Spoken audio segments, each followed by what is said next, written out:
দলীয় পারফরমেন্স যতই খারাপ হোক এখনই হাথরুস সিংহকে বিদায় করা সম্ভব নয় বললেন বিসিবি সভাপতি নাজমুল হাসান পাপন। তার মতে দলের ব্যাটাররা ফর্মে নেই, এখানে কোচকে একা দায় দেওয়া যায় না। সম্প্রতি ঘরোয়া লিগের মান নিয়ে প্রশ্ন উঠলেও সেই অভিযোগও এড়িয়ে গেছেন বিসিবি বস। ঘরোয়া ক্রিকেটকে একটা স্ট্যান্ডার্ডে না আনতে পারবেন, আপনি কখনোই ক্রিকেটে উন্নতি করতে পারবেন। টেস্ট ক্রিকেটের মান এবং ডোমেস্টিক ক্রিকেটের মানের মধ্যে 15-20 একটা তফাৎ হয়ে গেছে। ঘরোয়া ক্রিকেট দিন দিন মান হারাচ্ছে, তাই আন্তর্জাতিক আসরে ধুঁকছে বাংলাদেশ। টি-20 বিশ্বকাপে সাম্প্রতিক পারফরমেন্সের পর ক্রিকেট বিশ্লেষকদের উঠেছে এমন দাবি। সেই দাবি উড়িয়ে না দিলেও বিসিবি সভাপতি নাজমুল হাসান পাপন বলছেন, ঘরোয়া ক্রিকেটের সেরা পারফর্মারদেরই নেওয়া হচ্ছে জাতীয় দলে। ঘরোয়া ক্রিকেটের মান যদি খারাপ হয় তাহলে আমাদের দেশে কি কোনো সুপারস্টার নাই?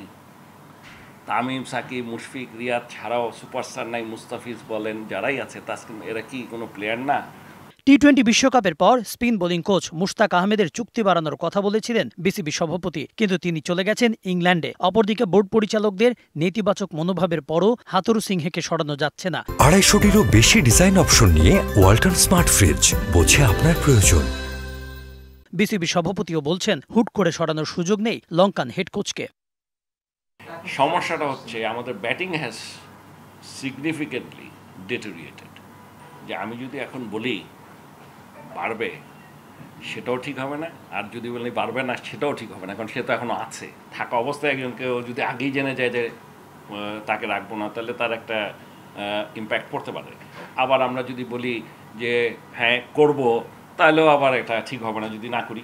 সো এইটা কমেন্টটা আমি এই মুহূর্তে দিচ্ছি না। Kanak Mahmud, DBC news, Dhaka.